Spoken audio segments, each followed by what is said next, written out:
Assalamualaikum my dear learner and welcome back to my YouTube channel. Today I'm going to teach you the advanced usage of the word as. Today I will discuss the four use of the word as. How we can use as we can use as the adjective, conjunction, comparison and preposition. Why I decided to teach you this rule today? I tell you the reason. Yesterday when I was giving this lecture and I was reading this sentence that was from his sick bed. 8-year-old Okasha watched through heavy eyes as his sibling played with a ball in the courtyard. But I just explained yesterday I just explained this sentence word to word. But I knew that there is a grammar rule, specific grammar rule.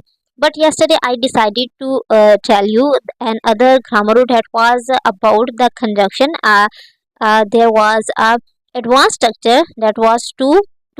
Like his head hurt and his body felt too heavy to move. I have explained this briefly in my previous video. If you want to know the meaning of this conjunction and advanced structure, then please go and watch my yesterday video. But today I'm going to discuss the word as. Okay, let's read first this sentence, then I will go to explain the word as a conjunction, comparison, whatever. Okay, from his sick well, the sentence is from his sick well, 8-year-old Okasha washed through heavy eyes. If we read word for word translation, the translation is 8-year-old Okasha watched देखा through heavy eyes, अपनी बड़ी हुई आंखों से, मतलब धुंधली आंखों से. As. Okay, as we all know, the word as meaning is जैसा. ठीक है जी, जैसा या जैसा के. His sibling, उसके बहन भाई प्लेड खेल रहे थे विद अ बॉल के साथ इन द कोर्टयार्ड, मतलब जो बगीचे में. ठीक है, if we make such translation like 8-year-old Okasha ने अपनी धुंधली आंखों के साथ देखा जैसा कि उसके सिबलिंग जो बहन भाई थे वो बगीचे में खेल रहे थे. But don't you think this translation little bit weird, कि इसकी सही ट्रांसलेशन लग ही नहीं रही है. इसके लिए एक परफेक्ट वर्ड होना चाहिए जो कि एक्सप्लेन करे इन दोनों चीज़ों को. दो दो काम हो रहे हैं एक साथ. इसके लिए अगर हम लोग एज अ कंजंक्शन को वर्ड यूज करें, दो सेंटेंसेस को आपस में मिला रहे हैं, दो सिचुएशन को आपस में मिला रहे हैं, तो इसके लिए कौन सा वर्ड यूज होना चाहिए. ठीक है, इसी वर्ड को मैं आज डिस्कस करूंगी. देखें जी, from his sick belt 8-year-old Okasha war through heavy eyes. कहते हैं कि जो 8 साल की जो ओकाशा थी उसने दुबली आंखों से देखा. क्या देखा जी? जब उसके सिबलिंग एक मतलब बॉल के साथ वो बगीचे में खेल रहे थे. ये होता है इसकी एग्जैक्ट जो ट्रांसलेशन है इसकी. ये उसने देखा धुंधली आंखों से. एक काम ये हो रहा है कि उसने धुंधली आंखों के साथ देखा. दूसरा काम ये हो रहा है कि जब उसके बहन भाई खेल रहे थे. दो काम एक साथ होते हैं तो उसके लिए हम वर्ड यूज करते हैं कि ये काम हुआ जब ये काम हो रहा था. ठीक है, इसके लिए हम वर्ड यूज करते हैं एज. अब ये देखें कि अगर एज हमने यूज कर लिया है तो एज किस किस तरह हम यूज करते हैं. ये देखिए, कंपैरिजन में आपको बताती हूँ कि ये हमारा किस में आएगा. ये आएगा हमारा ये कंजंक्शन में. एज अभी मैंने ट्रांसलेशन की है जिस सेंटेंस की, वो एज अ कंजंक्शन आएगा. कैसे जी? कहते हैं जब हम एज अ कंजंक्शन यूज करते हैं ना वर्ड एज को, यूज टू इंडिकेट, कहते हैं यूज किया जाता है इंडिकेट करने के लिए something happen during the time when something else is taking place. कहते हैं उसमें ये उसकी डेफिनेशन है कि जब एक चीज एक काम होता है, तब जब उसी वक्त में एक कोई दूसरा काम भी हो रहा है, तब हम लोग ये एज कंजंक्शन यूज करते हैं. कंजंक्शन को एज अ कंजंक्शन यूज करते हैं. कैसे? एक तो एग्जांपल मैंने आपको पीछे सेंटेंस, दूसरा उसने एक सेंटेंस दिया है कि फ्रैंक वॉच्ड हिम, फ्रैंक ने उसको देखा एज जब ही एम्बल्ड थ्रू द क्राउड, जब क्राउड से वो बाहर आ रहा था, या किस तरह के सेंटेंस को ट्रांसलेशन बनाए. ठीक है जी, ये जब अगर हम ये कहें कि मैंने उर्दू में आपको बताती हूँ, आपको अच्छी तरह से ये आपको सब कंपैरिजन पता चल जाएगा कि किस तरह एज अ वर्ड हमें एक्सप्लेन कर रहा है दो सिचुएशंस को. कि अगर देखें कि मैंने अपनी फ्रेंड थी क्या, मैंने आलिया को देखा जब वो क्या थी, वो कंसर्ट से बाहर आ रही थी. एक तो काम है मैं उसे देख रही, दूसरा काम क्या हो रहा है, वो कंसर्ट से बाहर आ रही थी. तो इस दो सिचुएशन को जब हमने जब करना हो तो इसके लिए हम वर्ड एज का यूज करते हैं, ठीक है। एक और मैं आपको बताती हूँ कि अब ये देखें कि मैंने उसको रोते हुए सुना, ठीक है, जब वो अपने मतलब रिजल्ट पे रो रहा था, ठीक है। मैंने उसे रोते हुए देखा, एक तो काम मैंने देखा, कब देखा भाई मैंने उसे रोते हुए, जब वो अपनी कमरे में बैठ के रो रहा था। एक काम तो मैंने देखा, और एज लगा के हम कहेंगे when he was sitting in his room, जब वो अपने रूम में बैठा हुआ था। I saw him crying when he was sitting in his room. I hope कि आपको समझ आ गया कि एज अ जब के लिए हम लोग ये वर्ड यूज करते हैं। सिंपल उर्दू में आपको मैंने इसकी नोशन बता दी है। अब देखिए, अब हमने एज अ कंजंक्शन तो इसका देख लिया हमने, अब देख रहे हैं कि एज अ एडवर्ब ये क्या होता है।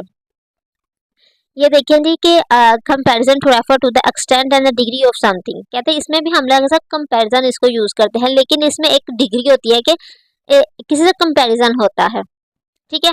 अगर हम उर्दू में आपको बताती हूँ कि go as fast as you can, कहते हैं भागो जितना तुम भाग सकते हो, ठीक है। Eat as much as you can eat, कहते हैं खाओ जितना तुम खा सकते हो। तो ये कंपैरिजन होता है ना, जितना तुम ये कर सकते हो, भागो जितना तुम भाग सकते हो, ठीक है। रन एज फास्ट एज, मतलब यू कैन रन, जितनी तेज तुम भाग सकते हो, ठीक है। अगर हम किसी से ये कहें कि पढ़ो जितना तुम पढ़ सकते हो, जितनी मतलब देर तुम पढ़ सकते हो। Study as long as you can study, as study नाम भी लगाओ, हमें वो पता चल जाएगा कि अगर हमने फर्स्ट वर्ड यू यूज किया है वही इसको एक्सप्लेन कर रहा है कंपैरिजन में, तो ठीक है। Study as long as you can, कहते इतना ज़्यादा पढ़ो जितनी देर तक तुम पढ़ सकते हो, ठीक है। ये एज अ कंपैरिजन होता है, जितना इसका वर्ड उर्दू में होता है कि जब हम लोग कंपैरिजन करते हैं।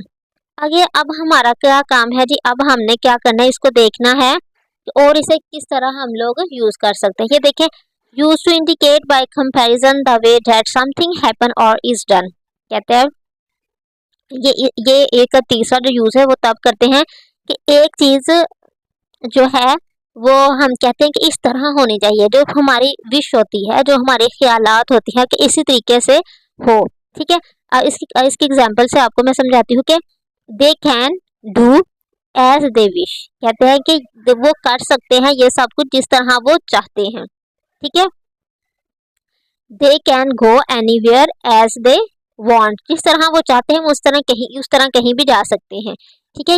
ये भी वर्ड यूज होता है कंपैरिजन के लिए, किसी चीज के लिए कि इस तरीके से ये चीज हो सकती है, क्या होता है कंपैरिजन है। लेकिन इसका यूजेज आप देखें किस तरह डिफरेंट डिफरेंट हम वर्ड में कितना स्टाइलिश तरीके से हम करे हैं। कहते हैं इसका जो सिमिलर वर्ड है वो यूज करते हैं in the same way, that the same way, in the same way, in the same manner. अगर हम ये करें they can do in the same manner that they wish, जिस तरह वो इसको इस तरह काटते हैं उस तरीके जिस तरह वो चाहते हैं, हम कहते हैं ना you can do this in the manner in the same way that you want, जिस तरह तुम इसे करना चाहते हो। तो इस पूरे वर्ड को फ्रेज को हम लोग स्किप करके हम लोग एज का वर्ड यूज करते हैं, जो कि एडवांस ग्रामर में अब एग्जिस्ट कर रहा है। They can do as they wish, जिस तरह वो ख्वाहिश कर रहे हैं, ठीक है। ये हो गए इसके 3 यूजेस। अब एक अगला यूज है इसका, वो देखते हैं भाई वो क्या है। कहते ये तो बहुत सिंपल है और ये सबको ही आता है। During the time of being the thing specified, कहते टाइम ऑफ बीइंग का मतलब होता है आपको ना हालत के बारे में, किसी की हालत के बारे में कहते हैं हम लोग स्टेट ऑफ बीइंग, ठीक है। अब हम कहते हैं ना कि as a teacher, as a child, as a professor, as a sibling, as a parent, तो वो जो एज अ वर्ड होता है ना वो कहता है कि जिस तरह, ठीक है। तो ये हम बहुत बहुत ज़्यादा कंपैरिजन करते हैं बीइंग के लिए कि होने के नाते, एक बच्चे होने के नाते, एक टीचर होने के नाते, एक प्रोफेसर होने के नाते ये आपकी ड्यूटी है कि आप लोग मतलब जो भी है ओबे करो तमाम रूल्स जो भी है। अब ये देखिए इसने एक एग्जांपल दी है बहुत प्यारी सी है। He had often been ill as a child, कहता है ही हैड का मतलब ये पास्ट की बात हो गया है। कहता है वो बहुत एज अ चाइल्ड, वो बचपन में जब वो छोटा था तो बहुत ज्यादा जल्दी बहुत ज्यादा बीमार रहा करता था, ठीक है। तो इसने कि as a child, as a child as a teacher, तो आपको पता है कि होने के नाते बीइंग एज अ टीचर, ये आप लोगों को इसका मीनिंग पता है। तो ये था इसका 4th यूजेज।